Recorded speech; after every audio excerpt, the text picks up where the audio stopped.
नमस्कार दोस्तों, चलिए आज बात करते हैं भारतीय संविधान की प्रस्तावना के बारे में। ठीक है, प्रस्तावना किसी भी दस्तावेज का या किसी भी डॉक्यूमेंट्री दस्तावेज का जो होता है वो अमुख होता है।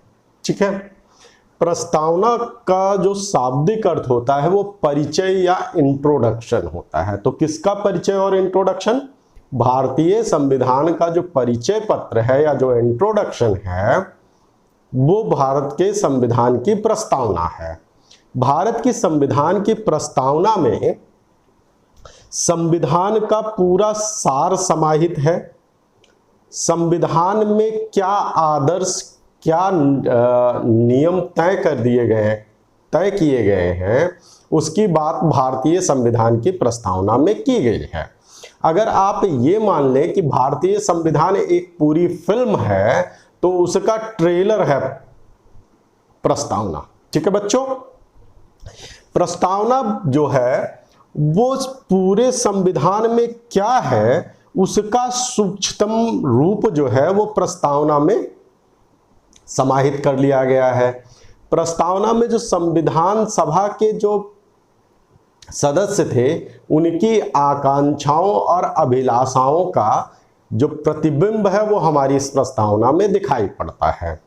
प्रस्तावना पढ़ना इंपॉर्टेंट क्यों हो जाता है, ये इसके महत्व के अंतर्गत आएगा। पहले हम प्रस्तावना के इतिहास को जान लेते हैं। तो भारतीय संविधान सर्वप्रथम अगर किसी संवैधानिक दस्तावेज की बात की जाए ना तो सर्वप्रथम अमेरिकी संविधान में प्रस्तावना को समाहित किया गया था। जो प्रस्तावना में भाषा ली गई है वो ऑस्ट्रेलियाई संविधान की से जो है भाषा ली गई है।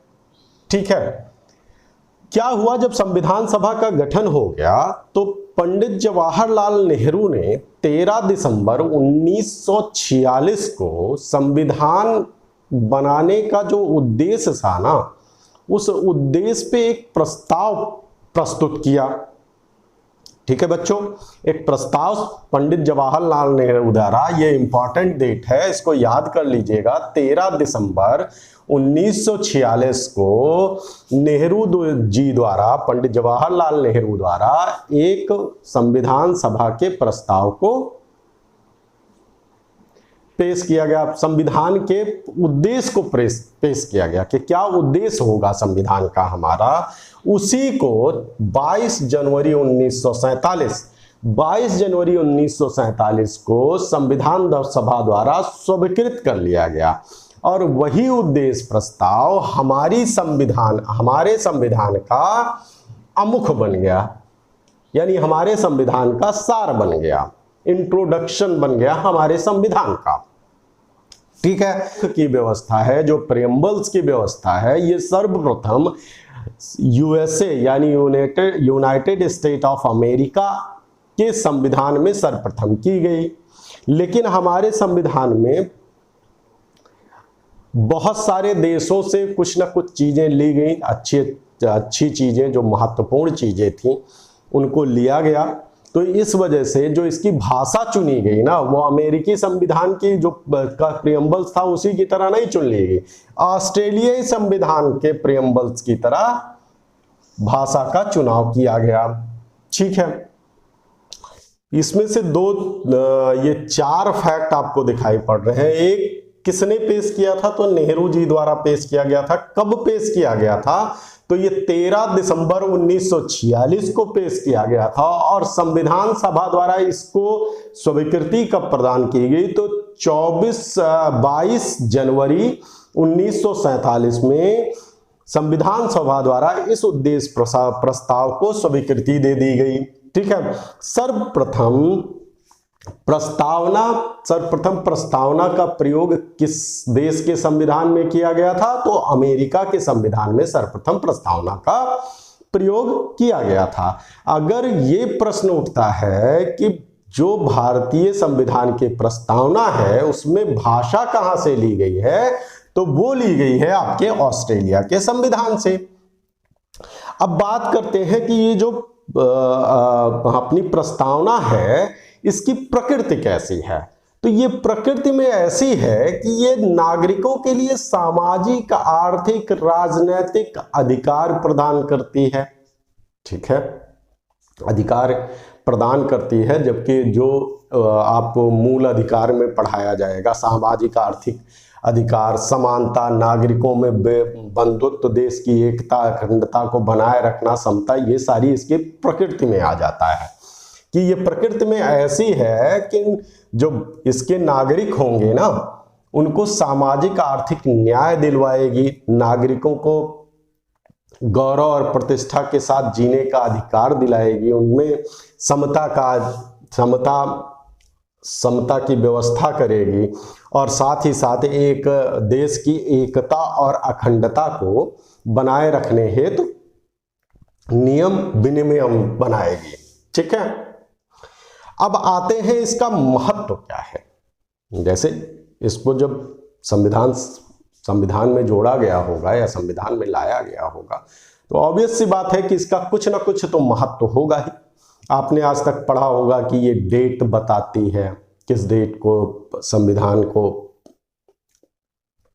अपनाया गया, ये जो है आपके ये बताती है कि ये निर्वाचन कैसे होंगे, किसी अगर इसके अंतर्गत संविधान के अंतर्गत किसी आर्टिकल पे अगर विवाद होता है तो इसका वो लिया जाता है, इसका रेफरेंस लिया जाता है सुप्रीम कोर्ट द्वारा। लेकिन आज हम आपको कुछ अलग बताते हैं, कुछ नया सिखाते हैं। आइए देखिए, अगर आपसे पूछा जाता है कि इसका महत्व क्या है तो महत्व इसका ये है कि ये संविधान का आधारभूत दर्शन है। कैसे आधारभूत दर्शन है? इसका जब भी आधारभूत दर्शन ऐसे ही ये बन जाता है अगर किसी संविधान के अंतर्गत किसी भी अनुच्छेद के अंतर्गत कोई विवाद उत्पन्न होता है तो इसके रेफरेंस द्वारा उस विवाद को ठीक किया जाएगा। तो इसका मतलब ये आधारभूत दर्शन देता है किसको? भारतीय संविधान को। राजनैतिक, आर्थिक और नैतिक मूल्यों का समावेश किया करता है ये भारतीय संविधान के अंतर्गत। संविधान सभा की महान जो संविधान सभा के व्यक्ति थे उनके महान आदर्श और सोचों को प्रतिबिंबित करती है हमारा प्रियम्बल्स। संविधान सभा की नींव रखने वालों के सपनों और अभिलाषाओं को यह परिलक्षित करती है हमारी प्रियम्बल्स। तो कौन कौन सा इसका महत्व है? यह आधारभूत दर्शन है, ये राजनैतिक, आर्थिक और नैतिक मूल्यों को बताती है कि हमारे संविधान के राजनैतिक, आर्थिक और नैतिक मूल्य क्या हैं। संविधान सभा की महान व आदर्श सोच को बताती है। संविधान सभा की नींव रखने वालों के सपनों और अभिलाषाओं का परिलक्षण करती है। ठीक है, अब बात कर लेते हैं हमारा प्रियम्बल्स है क्या। तो उसमें प्रियम्बल्स में देखिए जो पीटी के पॉइंट ऑफ व्यू से जो फैक्ट उठते हैं उसको मैं समराइज करके एक जगह आपको बता दूंगा। अभी जो चल रहा है आप इसके कॉन्सेप्ट को समझिए। ठीक है बच्चों, कॉन्सेप्ट को समझने के दशा में ये देखा जाता है कि संविधान सभा में संविधान सभा ने जो उद्देश्य प्रस्ताव पारित किया उसमें कुछ विशिष्ट शब्द हैं जिससे पूरे भारत का नेचर, पूरे भारत की प्रकृति क्या होगी वो परिलक्षित होती है। यानी अगर ये मान लिया जाए कि हमें प्रियम्बल्स पढ़ना है तो उसमें प्रयुक्त शब्दों का जो अर्थ होता है और जो निहित अर्थ है दोनों को समझना आवश्यक हो जाता है। ली जाए तो प्रश्न ये उठता है कि कभी कभी पीटी में ये पूछ लिया जाता है, यूपीपीसीएस में अक्सर क्वेश्चन रिपीट होते हैं कि भारतीय संविधान में प्रयुक्त शब्दावली का सीक्वेंस क्या है। चलिए सीक्वेंस को समझाते हैं। देखिए, हम भारत के लोग, ठीक है, हम भारत के लोग से शुरू होने वाला ये संविधान की जो प्रस्तावना है ना ये शुरू होती है हम भारत के लोग। ठीक, भारत को, अब भारत को जब सोचेंगे तो आप क्या सोचोगे? अगर भारत सोच लो कि आप हो, अगर आप हो तो आपको क्या चाहिए? पहली बात तो आपको अपने कार्य करने की स्वतंत्रता होनी चाहिए। आप अपने जो दायरे हैं उसके बीच आप जो है स्वतंत्र हो, किसी बाह्य शक्ति के अधीन ना हो। यानी आप अपने आप को सबसे प्रथम क्या चाहेंगे कि हमारे पास प्रभुत्व हो, ठीक है, हम जो करना चाहें वो हम करें। तो हम भारत के लोग भारत को संपूर्ण प्रभुत्व संपन्न, अब जब प्रभुत्व संपन्न हो गए तो हमारा जुड़ाव समाज से होगा। दूसरा शब्द अगर बात कर ली जाए तो समाजवादी हो जाएंगे। समाज में जाएंगे तो हमारा भी धर्म होगा, किसी और लोगों का भी कुछ धर्म होंगे, पंथ होंगे। तो हम ये चाहेंगे कि हम भी भाई अपने पंथ को माने, वो भी अपने पंथ को माने। तो तीसरा शब्द कौन सा आ जाएगा? पंथ निरपेक्ष। ठीक है, जब पंथ निरपेक्ष हो गए, हम समाज में गए, हम पंथ निरपेक्ष हो गए, स्थापित कर लिया हमने सौहार्द, तो हम सोचेंगे कि अब इसमें से चुनाव कर लें, कुछ लोगों का चुनाव कर लें, वो देश का शासन चलाएं। यानी हम लोकतांत्रिक गतिविधि पे जाएंगे, यानी लोकतांत्रिक। अब जब लोकतंत्र हो गया तो हमने देखा यहाँ पे राजा होगा या चुनाव से राष्ट्राध्यक्ष चुना जाएगा। तो हमने कहा नहीं भाई, हमें चुनाव से राष्ट्राध्यक्ष चाहिए, यानी गणराज्य। अब देखो हमने आपको याद क्या कराया? याद ये कराया हम भारत के लोग भारत को पहले क्या करना चाहते हैं कि वो प्रभुत्व संपन्न हो, यानी संपूर्ण प्रभुत्व संपन्न हो। फिर हम क्या करेंगे? हम समाज में निकलेंगे, यानी समाजवादी हो। ठीक है, जब समाज में हम जाएंगे तो हम अपना धर्म वो अपना धर्म मानेंगे, यानी पंथ निरपेक्ष हो। ठीक है, जब हम पंथ निरपेक्ष हो गए तो हम शासन को चलाने के लिए ये भी चाहेंगे ना कि चुनाव हो, चुनाव करवाया जाए, व्यक्ति चुन कर आए और वो देश का शासन चलाएं। ठीक है, चुन के वो आएंगे, चुन के आए तो लोकतंत्र हो गया। लेकिन उसमें एक विचार ये भी आया, क्या इसका जो राष्ट्राध्यक्ष होगा वो वंशानुगत होगा या निर्वाचित होगा? तो कहे नहीं, राष्ट्राध्यक्ष तो हमारा निर्वाचित होगा, इस वजह से हम गणतंत्र भी बनेंगे। तो 4 शब्दों का सीक्वेंस शायद आपको याद हो गया होगा। वो ये है कि हम भारत के लोग भारत को संपूर्ण प्रभुत्व संपन्न समाजवादी पंथ निरपेक्ष लोकतांत्रिक और गणराज्य बनाने के लिए उसमें समस्त सामाजिक न्याय, अगर हम समाज में गए सामाजिक न्याय, आर्थिक समानता ले आए, आर्थिक हो गया, फिर चुनाव लड़ेंगे राजनीतिक, सामाजिक आर्थिक और राजनीतिक न्याय, विचार अभिव्यक्ति, विश्वास, धर्म और उपासना की स्वतंत्रता। ठीक है, प्रतिष्ठा और अवसर की समानता प्राप्त करने के लिए तथा उन सब व्यक्तियों की गरिमा और राष्ट्र की एकता अखंडता सुनिश्चित करने वाली बंधुत्व को बढ़ाने के लिए दृढ़ संकल्प होकर अपनी इस संविधान सभा में आज दिनांक 26 नवंबर 1949 को इस संविधान को अंगीकृत, अधिनियमित और आत्मर्पित करते हैं। चलिए अब इसमें बात कर लेते हैं इनमें प्रयुक्त प्रमुख शब्दों के भावार्थ को। अर्थ तो आप समझ ही रहे होंगे, लेकिन भावार्थ क्या है इसको समझाने की कोशिश करते हैं और समझिए अच्छे से बच्चों। ठीक है, जहां पे ये कहता है हम भारत के लोग, तो इससे अपने आप ही स्पष्ट हो जाता है कि जो भी संविधान में लिखा गया है वो हम भारत के लोगों द्वारा, ठीक है, हम भारत के लोग, यहां पे आखिरी में ये भी कह दिया गया है आत्मार्पित, अंगीकृत, अधिनियमित करते हैं। मतलब हम भारत के लोग अपनी समस्त शक्तियां इस संविधान सभा में निहित करते हैं और इसके द्वारा संविधान जो बनाया जाएगा उसमें अंगीकृत, अधिनियमित और आत्मर्पित करेंगे। मतलब ये है कि जो भारत की जनता है वही सभी शक्तियों का केंद्र बिंदु होगी। अच्छा, हम भारत के लोग शब्द जो है वो संयुक्त राष्ट्र का जो प्रियम्बल्स है ना, जिसमें लिखा गया है हम संयुक्त राष्ट्र संघ के लोग, उससे प्रेरित होकर लिया गया है। ठीक है बच्चों, हम भारत के लोग, जहां तक हमें उम्मीद है आपको समझ में आ गया होगा। दूसरा शब्द आता है संपूर्ण संप्रभुता संपन्न या संप्रभु राष्ट्र। ठीक है, संप्रभुता क्या होती है? कोई भी व्यक्ति है वो तब संप्रभु है जो अपने आंतरिक और बाह्य निर्णय लेने के लिए स्वतंत्र हो।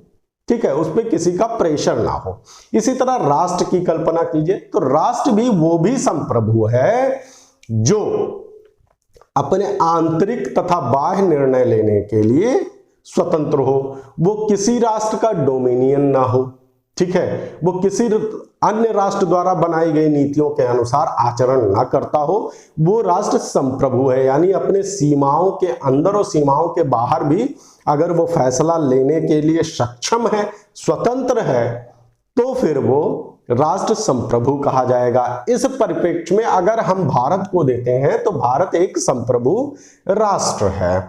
लेकिन इसके कॉन्टेक्स्ट में एक विवाद हमेशा आपको सुनने में आया होगा, वो आया होगा क्या वाकई में भारत एक संप्रभु राष्ट्र है।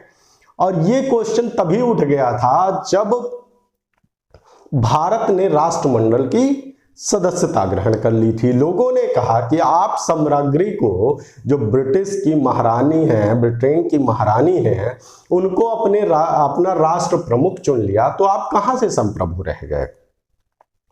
देखिए, इसके जवाब में पंडित जवाहरलाल नेहरू, अंबेडकर जी दोनों ने ये बात एक स्वर में कही थी कि ये संविधान से इतर की गई एक वो है, कॉन्ट्रैक्ट है, अतः इसको हमारी संप्रभुता से जोड़कर नहीं देखा जा सकता है। ये हम संप्रभु हैं। क्यों है संप्रभु? कि हम किसी भी समय इस अलायंस से बाहर हो सकते हैं। ऐसा नहीं है कि हम इस अलायंस से बाहर होने की शक्ति नहीं रखते हैं, ठीक है। उस समय नया नया भारत स्वतंत्र हुआ था, भारत को अन्य देशों के साथ जुड़ना था, अपने व्यापार वाणिज्य बढ़ाने थे, इस वजह से राष्ट्रमंडल की सदस्यता लेना उस समय की मांग भी थी और लिया भी गया है। तो इसमें ऐसा कोई बाउंडेशन नहीं है कि आप इससे बाहर नहीं निकल सकते हैं। अतः ये कह देना, इस एक बिहाफ पे ये कह देना कि भारत संप्रभु नहीं है, ये गलत होगा, ठीक है बच्चों। अब अगली बात कर लेते हैं, समाजवादी, ठीक है। समाजवादी शब्द प्रियबल्स में शुरू से नहीं था, ठीक है।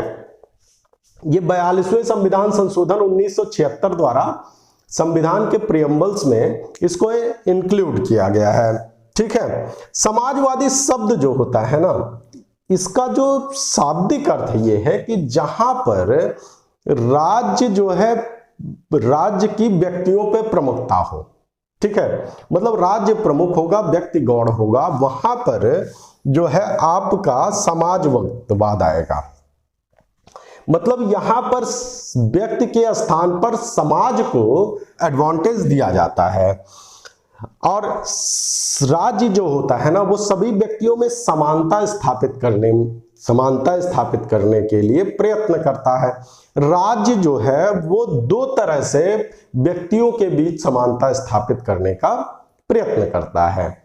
पहला तरीका क्या होता है कि पहले तरीके में वो जो उत्पादन और वितरण के जितने भी साधन हैं वो राज्य उनका अधिग्रहण कर लेता है, उस पर अपना अधिकार कर लेता है और अपने अनुसार व्यक्तियों की आवश्यकता पर उनके बीच में उसका वितरण करता है, ठीक है। इसको साम्यवादी राज्य कहा जाता है, ठीक है बच्चों, इसको साम्यवादी राज्य कहा जाता है। लेकिन एक दूसरी भी व्यवस्था है जिसमें राज्य के साथ साथ निजी क्षेत्रों को भी उत्पादन और वितरण में अधिकार प्राप्त होते हैं।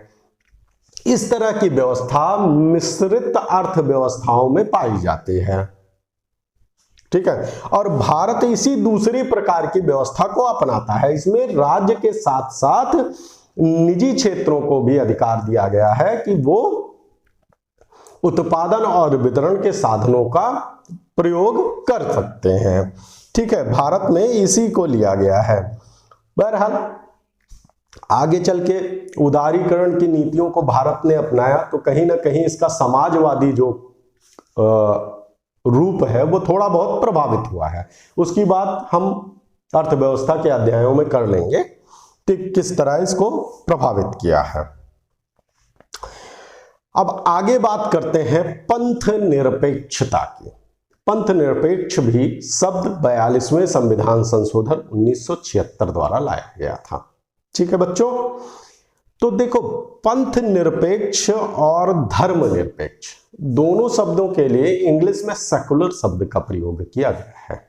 ठीक है, सेकुलर शब्द का प्रयोग किया गया है। तो लोग कभी कभी पंथ निरपेक्ष और धर्म निरपेक्ष को एक मानकर चलते हैं, जबकि हिंदी में जो इसका अर्थ है वो भिन्न भिन्न अर्थों में इसका प्रयोग किया जाता है। जैसे स्वभाव के रूप में, स्वभाव के रूप में आप देखिए तो इसका ज्वलंत उदाहरण है आतंकवाद। आतंकवादी क्या करते हैं कि वो ये बताते हैं कि आपका धर्म ये है कि आप लड़ो और शहीद हो जाओ। ठीक है, आप अगर लड़ते हुए शहीद हो जाते हैं या लड़ते हुए आप आपकी मृत्यु होती है तो आपको जो है स्वर्ग में स्थान प्राप्त होगा। यानी ये आतंकवादियों का धर्म बन जाता है। ठीक है, इसी से वो नवयुवाओं को गुमराह करते रहते हैं। ठीक है, एक तरह का ये धर्म हो गया। दूसरा धर्म कर्तव्यों के रूप में, भाई जो बॉर्डर पे सेना का सिपाही खड़ा है उसका कर्तव्य क्या है? उसका कर्तव्य यही है कि देश भूमि पर अपने प्राणों को न्यौछावर कर देना। यानी राष्ट्र धर्म ही उसका सबसे बड़ा धर्म है। यानी कर्तव्य के रूप में धर्म को भी देखा जाता है और तीसरे तरह से जीवन शैली के रूप में भी देखा जाता है। जैसे भाई सत्य अहिंसा, चोरी ना करना, ये सब हमारा धर्म है। हम ये मानते हैं कि इंद्रियों पे वश रखना, ये सारी चीजें हमारा धर्म है। तो ये जीवन शैली के रूप में भी धर्म को परिभाषित किया जाता है। अब सोचिए आप कि क्या धर्म निरपेक्ष शब्द लिख देना अच्छी बात होती? क्योंकि भाई सत्य अहिंसा चोरी करने वाले से, शहीदों के धर्म से भी हम विरत हो जाते।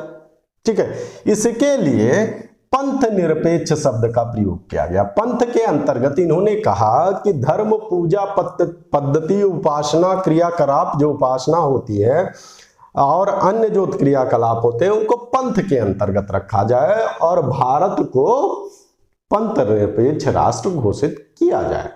यही 42वें संविधान संशोधन 1976 द्वारा किया गया। लोकतांत्रिक शब्द की होती है तो लोकतंत्र के तंत्र के बारे में आप जानते ही होंगे कि लोकतंत्र में यह कहा जाता है कि जनता के लिए, जनता के द्वारा चुनी गई सरकार लोकतांत्रिक सरकार होगी। तो जैसे कि व्यवस्था भी है भारत में, हर 5 साल में चुनाव होते हैं और जनता के प्रतिनिधि जाते हैं और देश के शासन व्यवस्था को चलाते हैं। तो इस वजह से भारत एक लोकतांत्रिक राज्य है। लोकतांत्रिक राज्य होने के साथ साथ भारत एक गणराज्य भी है। देखिए, लोकतांत्रिक व्यवस्थाएं 2 प्रकार की पाई जाती हैं विश्व में। इस समय लोकतांत्रिक व्यवस्थाएं 2 प्रकार की पाई जाती हैं। एक जो राष्ट्राध्यक्ष होता है वो वंशानुगत होता है, जहां पर राजशाही पाई जाती है, जिसका प्रमुख उदाहरण ब्रिटेन का शासन है, शासन व्यवस्था है। और एक दूसरे तरह की पाई जाती है जहां पर राष्ट्राध्यक्ष चुनकर आता है, जैसे कि भारत, जहां राष्ट्राध्यक्ष चुन के आता है उसे गणतंत्र कहा जाता है। ठीक है बच्चों,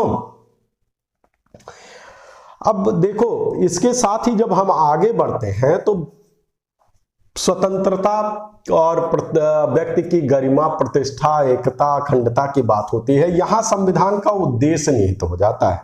संविधान का उद्देश्य पता चल जाता है कि क्या है। जब हम आगे के शब्दों की विवेचना करते हैं तो हमें संविधान के उद्देश्य पता चल जाते हैं। ठीक है बच्चों, तो संविधान के अगर उद्देश्य की बात की जाए तो यहां पर संविधान में 3 तरह के न्याय की बात की गई है। सामाजिक, आर्थिक और राजनीतिक न्याय की बात की गई है।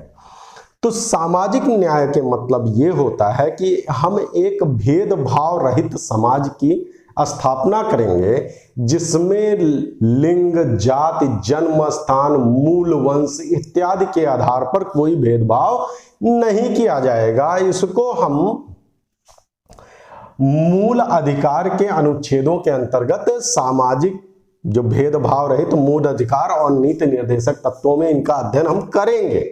ठीक है। आर्थिक, अगर आर्थिक न्याय की बात की जाए तो आर्थिक आधारों पर और संपत्ति के आधारों पर किसी को जो है किसी से भेदभाव नहीं किया जाएगा और आय और संपत्ति की समता को स्थापित करने के लिए देश प्रयत्न करेगा। जो नीति निर्देशों के अंतर्गत राज्य के कल्याणकारी अवधारणा के अंतर्गत आर्थिक समता स्थापित करने का और आर्थिक न्याय स्थापित करने का काम संविधान द्वारा राज्यों को सौंपा गया है। अगली बात कर लें तो राजनीतिक न्याय।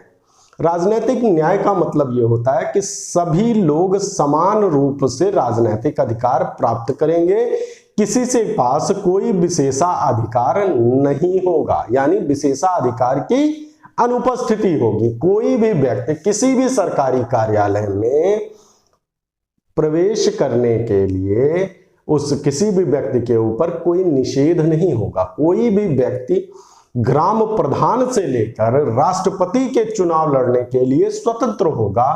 उसको चुनाव लड़ने के लिए किसी भी भेदभाव का सामना नहीं करना पड़ेगा। ठीक है बच्चों, ये हो गया न्याय के बारे में।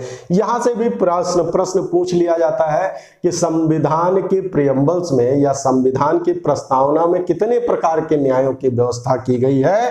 तो 3 प्रकार के न्यायों की व्यवस्था की गई है। सामाजिक, आर्थिक और राजनीतिक न्याय की व्यवस्था की गई है। ठीक है बच्चों, अब आइए स्वतंत्रता की बात कर लिया जाए। तो स्वतंत्रता देती है विचार, अभिव्यक्ति, विश्वास और धर्म के उपासना की।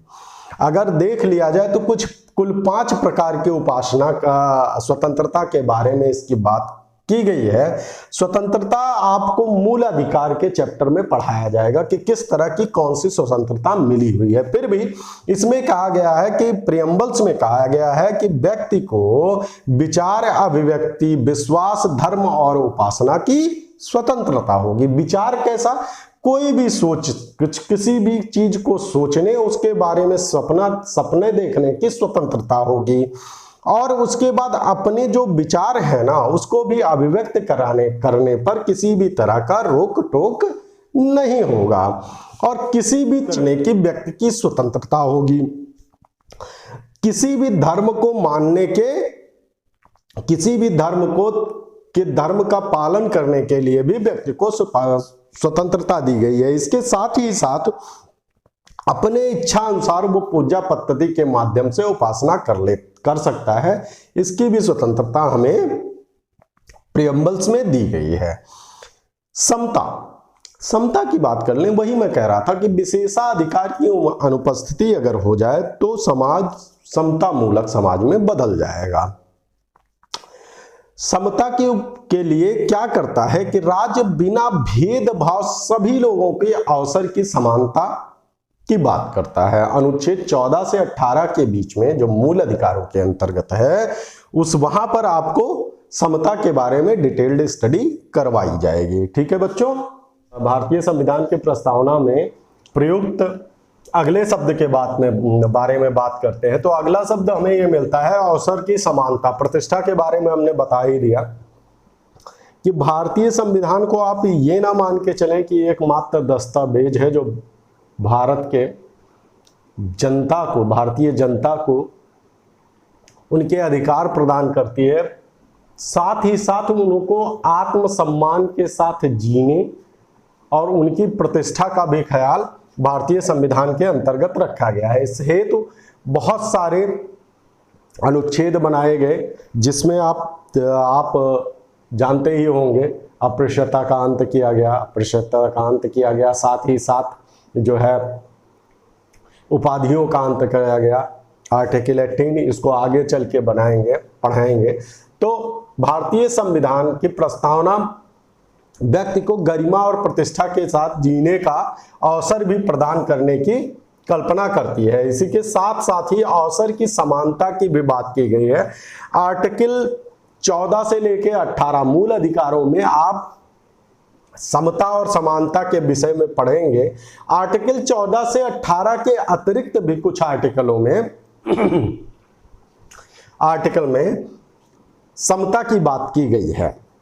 अवसरों के समानता की बात इसके अतिरिक्त भी की गई है। अगर आप देखें तो आर्टिकल 325 ये कहता है कि धर्म, लिंग, जाति, जन्म स्थान और वर्ग के आधार पर किसी भी व्यक्ति का नाम मतदाता सूची में सम्मिलित करने में कोई भेदभाव नहीं किया जाएगा। मतलब कि कोई किसी भी जाति का हो, किसी भी लिंग का हो, उसे मतदान का अधिकार होगा। इस बिहाफ पे उसको ऐसा नहीं है कि आप लिंग के आधार पर कि आप फला लिंग के हैं, आप स्त्री हैं या पुरुष हैं, सबको मतदान का अधिकार होगा और सभी को मतदाता सूची में अपने नाम को जुड़वाने का अधिकार सुनिश्चित करने की बात की गई है। इसी तरह अगर देखा जाए तो आर्टिकल 325 के तुरंत बाद आर्टिकल 326 वयस्क मताधिकार का बात करता है। वो कहता है कि जिसकी भी उम्र 18 साल से ऊपर है वो मतदान कर सकता है और साथ ही साथ चुनाव भी लड़ने का अधिकार मिल जाता है उसको यहां से। अब चलिए आगे बात करते हैं। आर्थिक समता भी इसमें इंक्लूडेड है। आर्थिक सामाजिक समता के लिए आर्थिक समता का कार्य करता है राज्य के अंतर्गत नीति निर्देशक तत्वों, जिसमें यह कहा गया है कि सभी को समान न्याय सुनिश्चित करवाने हेतु तो मुफ्त विधिक सलाह देने की व्यवस्था की जाएगी। साथ ही साथ स्त्रियों और पुरुषों के कार्य में भेदभाव न करते हुए उन्हें समान वेतन दिया जाएगा। ठीक है, ये सारी चीजें की बात की गई है जो आर्थिक समता के अंतर्गत आती है। ये नीति निर्देशक तत्वों के अंतर्गत हम इसकी चर्चा करेंगे। ठीक है, अब आती है देश की एकता और अखंडता। जो अगला शब्द है एकता और अखंडता। एकता और अखंडता, देखिए भारतीय संविधान का अनुच्छेद 1 पढ़ेंगे जब आप, तो उसमें करता है कि भारत अर्थात इंडिया राज्यों का संघ होगा। वहां से एकता की बात अपने आप निकल के आती है। एक तो ये कि भारत राज्यों के समझौते से संघ नहीं बना है। ठीक है, मतलब ये एक समझौते का रूप नहीं है, ये समझौते से उत्पन्न संघ नहीं है और साथ ही साथ राज्यों को भारत से अलग होने का अधिकार नहीं देती है। ठीक है, इस वजह से भी एकता और अखंडता सुनिश्चित करती है।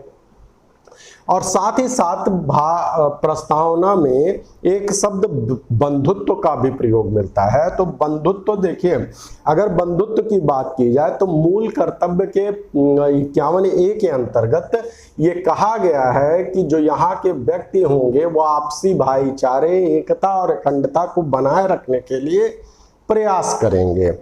ठीक है बच्चों, तो ये अखंडता शब्द समझ में आ गया। अब चलिए इसके विषय में बात कर लेते हैं। इसमें एक विवाद उठता है कि क्या भारत में जो संविधान है, प्रस्तावना है, वो भारतीय संविधान का अंग है या नहीं है। सर्वप्रथम ये मामला उठा था बेरूबारी मामले में। बेरूबारी जो मामला आया था जिसमें जो है इसकी बात की गई थी, तो सर्वप्रथम ये मामला बेरूबारी मामले में ये शुरू हुआ। तो उसमें जो है जो सुप्रीम कोर्ट था कि जो जजेस थे उन्होंने साफ साफ मना कर दिया कि ये जो है आपका उसके अंतर्गत सम्मिलित नहीं होता है। मतलब संविधान की प्रस्तावना को संविधान का अंग मानने से इनकार कर दिया गया। बेरूबारी मामला आपको विस्तृत पढ़ाएंगे। आपको जो है जब भारतीय संघ और उसका राज्य क्षेत्र जब पढ़ाएंगे आर्टिकल 2 से ये बेरूबारी मामले का विवाद उठता है। ठीक है, बेरूबारी मामला असलियत में नेहरू और नून समझौता जो हुआ था, नेहरू और नून समझौता हुआ था जो पूर्वी पाकिस्तान के को लेकर एक समझौता हुआ था, उस मामले में इसकी ये सवाल उठ खड़ा होता है। क्योंकि उसमें क्या हुआ था कि भारत ने अपने कुछ क्षेत्र को पाकिस्तान को देने का वायदा उस समझौते में कर लिया था। तो ये विवाद उठ खड़ा होता है कि भारत की संप्रभुता के लेकर भी एक क्वेश्चन इस मामले में खड़ा हो जाता था, इस मामले में खड़ा किया गया, और साथ ही साथ अनुच्छेद 2 में दिए गए अधिकारों की विवेचना भी सुप्रीम कोर्ट के द्वारा की गई। उस विवेचना के तहत ये निकल के आया था कि बेरूबारी मामले में कहा गया कि प्रस्तावना जो है वो संविधान का अंग नहीं है, लेकिन 1973 के केशवानंद भारती मामले में जो लेकर आया था, केशवानंद भारती मामला आया था, उसमें यह कहा गया कि प्रस्तावना संविधान का अंग है। अतः संसद को यह शक्ति प्राप्त हो जाती है कि वो संविधान संशोधन द्वारा इसको भारत के संविधान के प्रस्तावना का में भी संशोधन कर सकती है। 1976 में किया गया 42वां संविधान संशोधन एकमात्र ऐसा संशोधन है जो भारतीय संविधान की प्रस्तावना में किया गया था। उस संविधान की प्रस्तावना में 3 शब्द समाजवादी, पंथ निरपेक्ष और अखंडता जोड़ा गया था। ठीक है बच्चों, तो आज तक ये कहा गया है, और इसी मामले में केशवानंद भारती मामले में ही संविधान के आधारभूत ढांचे का भी जिक्र किया गया कि जो आधारभूत ढांचा होगा संसद उसको बिना डिस्टर्ब किए हुए या बिना प्रभावित किए हुए संविधान में संशोधन करने की शक्ति रखती है। ठीक, तो अब चलिए फैक्ट के मामले में बात कर लिया जाए। ये तो इतना समझ में आ गया होगा ना कि बेरूबारी मामला 1960 में जो आया था उसमें कहा गया था कि संविधान की प्रस्तावना संविधान का अंग नहीं है, जबकि जो है आपके केशवानंद भारती मामले 1973 में जो मामला आया था उसमें प्रस्तावना को संविधान का अंग मान लिया गया था। बेरूबारी मामले पर विस्तृत चर्चा हम जो है आर्टिकल 2 जब पढ़ा रहे होंगे तो हम विस्तृत चर्चा इसके बारे में कर देंगे। ठीक है बच्चों, अब चलिए एक सरसरी निगाह इस फैक्ट पे डाल लेते हैं। फैक्ट में देखिए कुछ चीजें आती हैं जिनको आप जानना आपके लिए बेहद जरूरी है, आप नोट डाउन भी कर लीजिए उन चीजों को, कि जो संविधान की प्रस्तावना है ना वो नेहरू जी द्वारा 13 दिसंबर 1946 को पेश किए गए उद्देश्य प्रस्ताव और उसी को 22 जनवरी 1947 को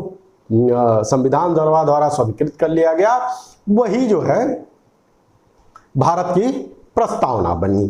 ठीक है, सर्वप्रथम प्रस्तावना का प्रयोग अमेरिकी संविधान में किया गया था बच्चों, और जो अपने संविधान की भाषा है ना, प्रस्तावना की जो भाषा है वो ऑस्ट्रेलियाई संविधान से ली गई है। 42वें संविधान संशोधन 1976 द्वारा 3 शब्दों को जोड़ा गया था। 3 शब्द कौन कौन से थे? एक तो आपका पहली बात समाजवादी, पंथ निरपेक्ष और अखंडता, ये 3 शब्द जोड़े गए थे। कुछ लोगों ने संविधान की प्रस्तावना के बारे में टिप्पणी की है, उन टिप्पणियों से भी कभी कभी क्वेश्चन आ जाते हैं कि संविधान शरीर है तो प्रस्तावना आत्मा, और प्रस्तावना आधारशिला है तो संविधान उस पर खड़ी अट्टालिका। इसको सुभाष कश्यप जी ने प्रस्तावना की विशेषता बताते हुए ये बात सुभाष कश्यप जी ने कही थी। क्या कही थी? अगर संविधान को आप आत्मा मान लेते, शरीर मान लेते हैं तो प्रस्तावना उसकी आत्मा है। अगर प्रस्तावना को आप आधारशिला मान लेते हैं तो उस आधारशिला पे खड़ी अट्टालिका है आपके संविधान। ये बात सुभाष कश्यप जी ने की थी। संविधान सभा का परिचय पत्र, संविधान का परिचय पत्र प्रस्तावना को किसने कहा था? तो A.N. पालकीवाल ने कहा था। ठीक है, चलिए दोस्तों, आज प्रस्तावना में आपको ये सारी चीजें बता दी गई हैं, इसको आप नोट डाउन कर लीजिएगा और साथ ही साथ अगली क्लास में मिलते हैं। तब तक के लिए जय हिंद।